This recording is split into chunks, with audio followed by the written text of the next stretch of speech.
मित्रांनो नमस्कार. मित्रांनो, इंग्रजी व्याकरणामध्ये आपण वेगवेगळ्या पद्धतीचे जे काही टॉपिक असतो ते टॉपिक आपण शिकत असतो.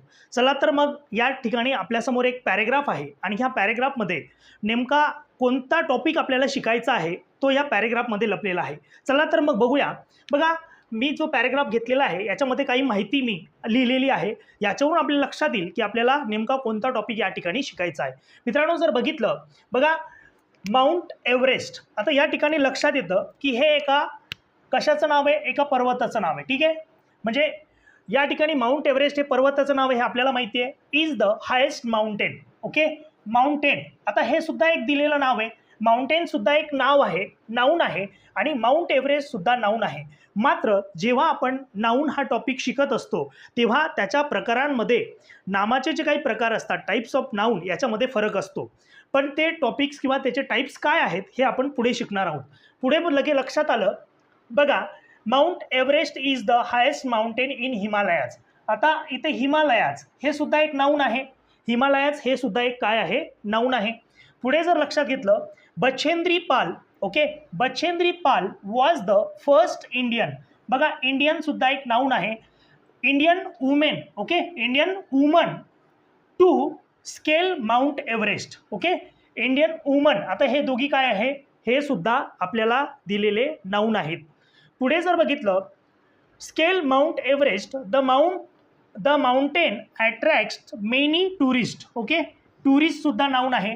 हू wish to scale the majestic mountain. Mountain इथे हे आपण बघितलं, हे सुद्धा नाऊन आहे.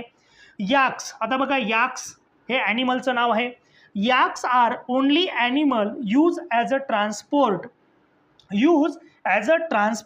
In the region. Okay, in the region. आता हे रिजन सुद्धा नाऊन आहे. म्हणजे मी ज्याला या ठिकाणी अंडरलाईन केलेले आहे हे सगळे नाऊन आहे. मात्र आपण नाऊन कुणाला म्हणतो एक गोष्ट आपण लक्षात घेतली पाहिजे. नाऊनची डेफिनेशन नेमकी काय आहे की ज्यावेळेला noun means what, name of any, ज्या एखाद्या व्यक्तीला आपण जे नाव देतो, एनी पर्सन. ओके, नाऊन म्हणजे काय,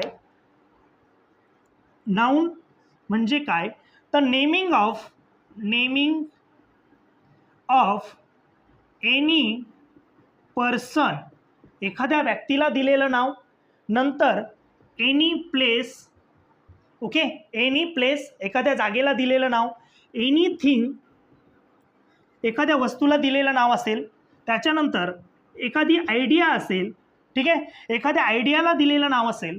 ह्या सगळ्या ज्या गोष्टी असतात त्या नाऊनमध्ये येत असतात. म्हणून या ठिकाणी जर आपण बघितलं, Mount Everest, mountain, Himalayas, Bachendri Pal. Okay, पर्सनचं नाव आहे. इंडियन वुमेन, नंतर याक्स, टुरिस्ट, हे सगळे कोणत्या कॅटेगरीमध्ये येतात, हे सगळे नाऊन या कॅटेगरीमध्ये येतात. आणि नाऊन म्हणजेच काय, naming of any person, place, things, idea, ह्या सगळ्या. ओके, किंवा एखाद्या वेळेला फिलिंग्स, ज्याला आपण फिलिंग्स म्हणतो, ह्या फिलिंग्ससुद्धा या नाऊन या कॅटेगरीमध्ये येत असतात. हा टॉपिक आता याच्या पुढे जे काय आहे नाऊन आणि त्याचे टाईप्स ते आपण या ठिकाणी बघणार आहोत.